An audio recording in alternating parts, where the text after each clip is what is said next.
Est-ce que tu peux nous raconter un moment Charles de ta vie qui t'a profondément transformé? Bah, l'expatriation. Parce qu'en fait, quand je suis partie en Chine, donc j'avais jamais pris l'avion, j'étais jamais allée à Paris, j'avais jamais quitté, à part pour aller à Montpellier, autrement, voilà, j'avais jamais quitté mon foyer, on va dire, aussi loin. Et j'avais 20 ans, donc, donc ouais, c'était une expérience, mais incroyable. En fait, moi je dis à tous les jeunes qui peuvent, mais faut qu'ils le fassent. C'est incroyable. En fait, je suis revenue de là, j'ai mûri à une vitesse incroyable. Parce que déjà, on apprend à se débrouiller tout seul au bout du monde, dans un pays qui parle pas forcément anglais, parce que moi je suis dans une ville où personne parlait anglais, donc on avait des cours de chinois tous les matins, mais bon, c'est quand même pas évident. Et puis dans une culture qui n'a rien à voir, c'est-à-dire qu'il n'y a pas un seul point commun avec nous. Enfin, que ce soit les odeurs, les bruits, la façon de se comporter, la nourriture, enfin, même l'écriture, quand vous essayez de vous repérer dans le métro. J'avais jamais pris le métro de ma vie, moi, donc je vois tous les trucs en chinois, je me dis, mais je vais jamais y arriver. Et puis bon, on se débrouille toujours, en fait. On se débrouille, et puis alors, une fois qu'on a fait ça, on se dit, bon, bah, ça va, maintenant je peux tout faire. Je peux tout faire. En fait, ça crée aussi, moi, ça m'a aidé à prendre confiance en moi. Et à me dire, voilà, je l'ai fait, et maintenant, je peux tout faire. Si j'ai réussi à m'adapter un an en Chine, franchement, à côté, le reste, ça va presque paraître facile, quoi. Est-ce que tu peux nous dire les circonstances de ce départ en Chine? Alors c'était une année obligatoire, alors c'est pour ça aussi que j'avais choisi cette école de commerce, parce qu'il y avait une première année de tronc commun, de cours, une année à l'étranger obligatoire, une année de césure en stage et une année en apprentissage et spécialisation. Donc je me suis dit, moi c'est parfait, parce que comme ça moi j'aurai les bases, je peux partir à l'étranger, moi qui suis jamais partie, parce que j'avais quand même l'envie de partir loin, de découvrir le monde, enfin je pense que quand on a cet âge-là aussi, enfin à n'importe quel âge je pense à la base, on a envie de découvrir un peu ce qui se passe. Et, et en fait, la Chine, à la base, je me rappelle de ce jour où j'ai annoncé à mes parents, alors en fait, j'aimerais bien partir soit en Chine, soit en Amérique du Sud.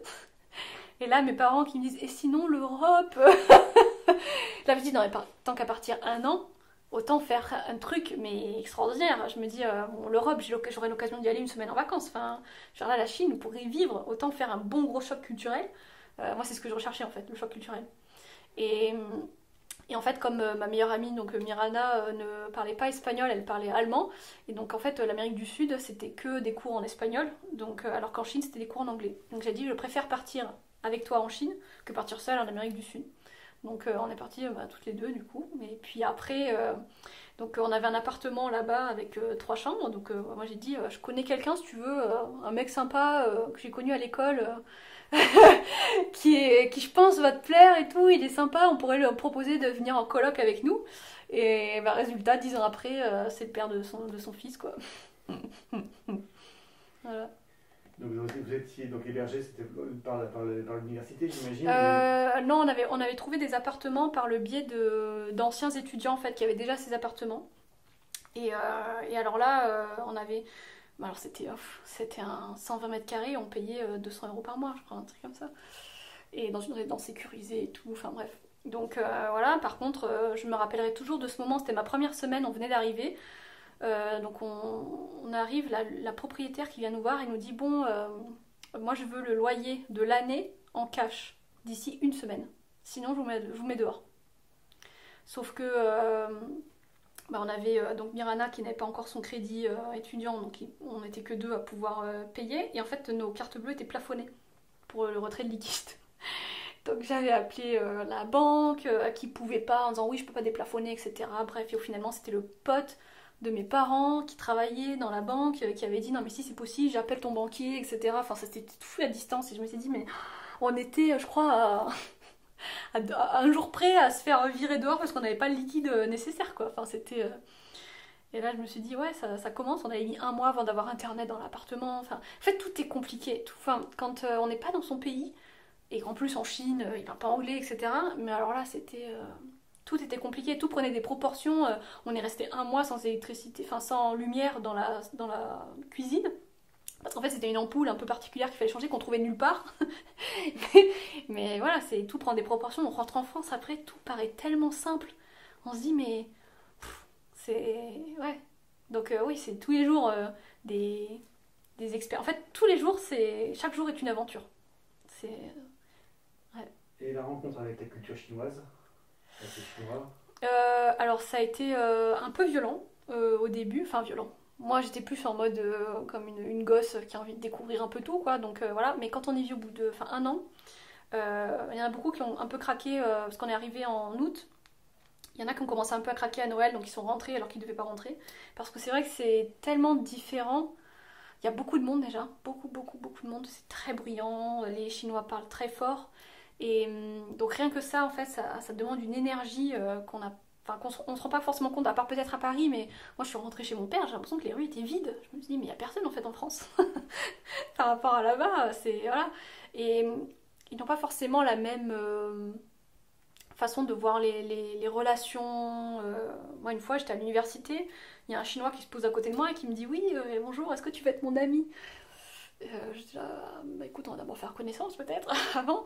Et au bout de 5 minutes, il me dit, est-ce que je peux avoir ton numéro de téléphone? Je dis, bah je suis désolée, moi je le donne pas tout de suite parce que je te connais pas. Moi, enfin, il y a que mes amis qui ont mon numéro de téléphone. En plus, je suis pas dans mon pays et tout. Il me dit, mais là, on est amis, là, on a discuté et tout. Je dis, ah oui, non, on n'a pas la même notion d'amitié, je crois. Donc, c'est plein d'anecdotes, mais on pourrait en écrire un livre. Enfin, c'est... Moi, je me rappelle, les gens me prenaient en photo dans la rue. Parce qu'on n'était pas à Pékin ou à Shanghai, on était dans un petit village de 9 millions d'habitants quand même. Bon, c'était quand même une ville assez grosse, mais c'est vrai que par rapport à Pékin ou Shanghai, ils n'avaient pas forcément l'habitude de rencontrer des étrangers. Donc moi, les gens, ils nous regardaient, ils nous pointaient du doigt, les enfants qui disaient « Oh, regarde, il y a un Américain », parce que tout le monde est américain quand t'es étranger. Donc ouais, c'était... Puis après, ils ont cette culture aussi du presque sans gêne, c'est-à-dire que nous, en fait, moi, j'étais à un moment en train de dormir dans un parc avec mes potes, en train de faire une sieste. Il y a une famille qui est venue me réveiller pour me demander de me prendre en photo avec eux. Je me dis, mais où tu viens me réveiller pour me prendre en photo avec... Alors, je te prends en photo avec la tante, avec l'oncle, avec le cousin, avec le... Je me dis, j'ai l'impression d'être une bête de foire, quoi. Mais c'était... Ouais, c'était... C'est assez particulier comme... Enfin, c'est différent. Après, moi, j'ai eu la chance de faire connaissance avec une femme qui était professeure des écoles et qui en même temps travaillait à l'épicerie de notre résidence, donc qui parlait bien anglais, parce qu'elle donnait aussi des cours de chinois à des Américains, donc qui étaient habitués à la culture occidentale, qui parlaient bien anglais, etc. Donc qui en plus m'a redonné des cours en plus. Et elle m'a fait visiter son village, donc qui est vraiment un village, qui est très très pauvre aussi. Et je suis arrivée dans une école avec plein de gosses qui n'avaient jamais vu d'étrangers de leur vie, donc c'était une expérience incroyable. Enfin, ils étaient tous là aux fenêtres en train de me regarder, me dire elle arrive. J'ai l'impression d'être... Enfin, d'être un extraterrestre, quoi. Mais c'était rigolo, quoi, de voir tous ces enfants te regarder avec des yeux ébahis et vouloir te prendre en photo et t'approcher. Puis alors quand tu joues au ping-pong avec eux, après ils étaient tout fous, quoi. C'était rigolo. C'était l'expérience du jour pour l'école, quoi. Ça a été, ils avaient fait des photos, après ils avaient fait plein de déco dans toute l'école et tout. Enfin, ça avait été un événement incroyable. Je me disais, waouh, juste moi, Elodie, française, qui fait cet effet-là. Je me dis, quand même, quoi, c'est fou. Mais, ouais. Et quel était le nom de ce village de 9 millions d'habitants? Je m'en rappelle plus. Ah non, enfin là c'était 9 millions, oui, c'était Xi'an. Donc c'est en plein centre, c'est là où il y a l'armée Terracotta Warriors, donc l'armée soldats en terre cuite. Et donc qui est quand même une ville assez touristique quand même à la base, qui a tout un centre historique, etc. Donc c'est quand même une ville, mais c'est que j'étais étonnée. Alors maintenant ça a beaucoup changé. Je pense que moi c'était il y a 10 ans, enfin 9 ans, donc oui, entre-temps, ça a énormément évolué parce que j'ai mon couple d'amis avec qui j'étais en coloc qui est retourné il y a un petit moment là, et ils m'ont dit, mais on n'a rien reconnu. Ils m'ont dit, ça a évolué à une vitesse incroyable. C'est vrai que la Chine, il m'a dit, tu reconnaîtrais quasiment plus rien parce que ils construisent à une vitesse incroyable et ça évolue très très vite en fait. Moi, je l'ai vu rien qu'en 1 an. Il y a je sais pas combien de buildings qui s'étaient construits autour de notre résidence. Il y a énormément de choses qui évoluent en permanence. C'est tout le temps en construction. Il m'a dit... Et puis maintenant, il m'a dit autant à l'époque, nous quand on y était, tu traversais la route, limite tu fermais les yeux, tu traversais parce que personne ne respectait les passages piétons, il n'y avait pas de feu, il n'y avait rien, donc tu traversais entre les voies, donc tu faisais voie après voie comme ça. Et donc j'avais pris une vidéo, moi, une fois à ma famille, Et je me suis dit, mais quelle erreur j'ai fait parce que tu vois un bus qui passe devant, le taxi qui passe là et moi je suis au milieu et je traverse. Et tu te dis alors, tu réfléchis pas, tu traverses, tu gardes le même rythme. En fait, il faut garder le même rythme et aller au même endroit et comme ça tout le monde t'évite. Mais j'ai vu ça, j'ai envoyé ça, et on faisait ça tous les jours pour aller à l'école. Donc, quand ma famille a vu ça, elle se dit, oh mon Dieu, mais c'est pas possible, tu vas te faire écraser. Genre, t'inquiète, maintenant je gère la technique, tu vois, mais c'est vrai que c'est quand même un peu dangereux. Alors que maintenant, il y a beaucoup de voitures électriques, donc c'est beaucoup moins bruyant. Et il y a quand même beaucoup plus de feu, enfin c'est un peu plus moderne, on va dire, quand même, heureusement. Parce que là, c'était un peu chaud, quoi. Ouais, non, c'était fou. Et puis alors, de me dire, je me rappelle de ce moment où je me suis rendu compte que j'avais compris. En fait, le premier déclic, c'est quand j'ai compris un gamin parler chinois. J'ai compris ce qu'il disait. Et là, je me suis dit, waouh, parce qu'on apprend quand même les bases, donc ce qu'apprennent les enfants à l'école. Donc, les enfants, c'est les plus simples à comprendre finalement au début. Et je me suis dit, waouh, j'ai compris ce qu'a dit un chinois.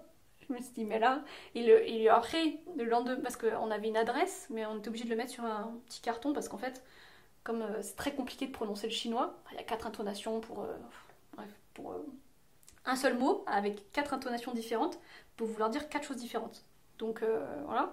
Et donc l'adresse, on n'avait pas forcément à bien la prononcer. Donc on l'a gardée pendant longtemps. Et la première fois que je suis rentrée dans le taxi, que j'ai dit mon adresse, que je me suis présentée, que tout s'est passé sans qu'il me demande de répéter, je me suis dit, j'ai réussi à parler, à avoir une conversation avec un chinois. Et alors ça, ce moment-là, il est incroyable. Je me suis dit, mais moi je parle chinois. Enfin, je veux dire, c'est. Et je me suis fait comprendre, sans qu'on me demandait de répéter. Enfin, c'était. Ouais. Ouais, je me rappelle de ce moment, c'était magique. Et à ton retour en France, comment tu as repris ta fonction d'occidental dans son propre pays Bah, en fait, on se rend compte de la chance qu'on a de vivre dans notre pays déjà. Parce que. Bon, la nourriture m'a un peu manqué quand même. Autant la nourriture française que la nourriture chinoise, très bizarre, mais moi j'aime bien déjà tester la nourriture de manière générale. Voilà, là-bas, j'ai mangé de tout, donc voilà. Mais la nourriture française me manquait. Puis quand je suis rentrée en France, la nourriture chinoise me manquait. Enfin, c'est. Voilà. Mais tout était beaucoup plus calme et beaucoup plus facile. Moi, ma valise s'était perdue dans je sais plus quel aéroport. Hein. J'ai appelé, on m'a dit oui, alors elle est à tel endroit, machin, on vous la livre dans 2 jours. J'étais, ah, c'est tout. Enfin, moi, j'avais perdu ma valise à Pékin. Ça a été le parcours du combattant. Enfin, ça a été. Voilà, on se rend pas compte en fait, mais. Et c'est vrai qu'après, c'était presque un peu plus monotone la vie en France parce que chaque jour est une aventure. Chaque jour, on découvre un truc qu'on comprend pas. Donc, heureusement, on avait des cours de culture chinoise pour comprendre en fait ce qui se passait. Parce qu'il y a des fois, moi j'avais été à un mariage chinois. Un mariage chinois, mais ça n'a rien à voir avec un mariage français. Enfin, et rien qu'elle m'a aidé à comprendre en fait les coutumes, etc. Mais quand on rentre en France, du coup, tout paraît tellement. Pas plein, mais tout est simple et trop simple presque. On connaît, donc on est dans une zone de confort, mais c'est vrai que là-bas, tous les jours, c'était un truc. Il se passait un truc de fou, quoi. Donc, ouais, c'est une sacrée expérience, ouais. Mais j'étais contente de rentrer quand même. C'était un peu intense, mais c'est vrai que bon, j'aime bien mon pays quand même. Je suis bien en France, on est bien en France quand même. Donc, c'est une bonne expérience. Et bon, j'ai des copains qui sont même restés vivre là-bas, hein, mais moi, non, je pourrais pas. C'est pas assez chaleureux pour moi comme culture. J'ai remarqué qu'en fait, il y a un gap déjà entre la culture vraiment latine, nous, et la culture chinoise. C'est-à-dire que j'ai rencontré plein de latins qui sont vraiment dans l'hyper, qui sont très chaleureux, très souriants, etc.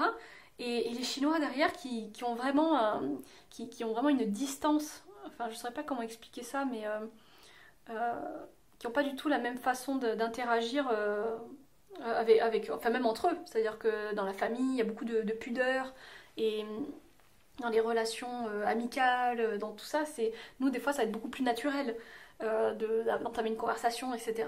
Mais eux, en général, enfin en tout cas, la culture chinoise, enfin les Chinois sont très communautaires. C'est-à-dire qu'ils restent souvent entre eux, et quand on est un étranger, ils se comportent pas du tout de la même manière avec un étranger. C'est-à-dire que moi, je me comporte de la même manière avec un étranger français, qu'un étranger espagnol, qu'un étranger. Enfin voilà. Mais eux, par contre, vont avoir cette espèce de curiosité, mais vraiment très très poussée quand même, à te poser des questions vraiment parfois même intimes ou des choses comme ça. Et alors que derrière, il y a de la distance. Enfin, c'est très troublant. On n'a pas du tout les mêmes approches, même les premières approches. Enfin, Moi je me rappelle, à chaque fois j'ai l'impression que c'était maladroit du coup nos relations parce que bah, moi des fois là j'arrivais j'allais faire la bise alors que là-bas faut surtout pas faire la bise. C'est plutôt les couples qui se font la bise donc enfin des choses comme ça mais c'est drôle parce que c'est riche en fait de voir à quel point ben, on a chacun notre culture et pourtant on arrive quand même à vivre ensemble mais des fois c'est pas toujours simple mais en tout cas bon pour avoir vécu en Espagne par contre on est beaucoup plus proche des Espagnols que des Chinois forcément. Mais en tout cas, je sais qu'avoir rencontré plein enfin avoir vu des pays différents, avoir rencontré plein de gens différents, de plein de cultures différentes, en fait, c'est en partant de son pays qu'on se rend compte qu'on est bien dans son pays. Enfin, moi, en tout cas, pour rien au monde, je quitterai la France. J'aime voyager, vivre des expériences, m'expatrier, parce que je trouve que c'est plus intéressant le voyage que le tourisme.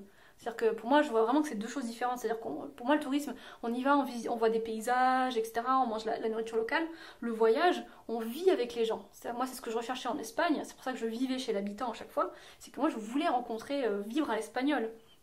Et ça n'a pas de prix de vivre ce genre de choses. Enfin, voilà. Mais c'est vrai qu'on a tendance à toujours comparer du coup par rapport à notre culture, notre manière de vivre et la leur. Et moi, je me dis, mais ok, j'aime bien les cultures, les autres cultures et tout, mais moi, j'aime bien mon pays en fait. Moi, j'y suis bien. C'est chez moi, quoi. Alors qu'il y en a, bon, ils peuvent s'expatrier et vivre à l'étranger pour toujours parce qu'ils se sentent bien dans un autre pays, mais je dis pas parce que je suis française que j'aime ma culture française, c'est qu'en fait, bah, moi, elle me va bien la culture française et le pays, quoi. Mais qu'après, je comprends très bien qu'il y en ait, bah, ils se trouvent plus en adéquation avec la culture chinoise et que bah, ils se voient vivre en Chine, bah, c'est pas parce que t'es né en France que tu dois vivre toute ta vie en France en fait. Enfin voilà, si t'es mieux avec une culture chinoise et qu'elle te convient mieux à ton tempérament et à ta façon de voir les choses, etc., bah vas-y quoi. Je me dis, tant qu'on est bien là où on vit, après, voilà. Mais par contre, je trouve que c'est important de s'ouvrir à d'autres cultures pour comprendre la chance qu'on a à chaque fois de vivre dans notre pays. Enfin, je veux dire, quand même, la France, je pense qu'il y en a beaucoup qui se rendent pas compte de la chance qu'on a de toutes enfin, les privilèges qu'on a en vivant en France, quand même. Ça, je m'en suis rendu compte et c'est vrai que c'est une chance de s'en rendre compte, mais il faut que les gens s'en rendent compte.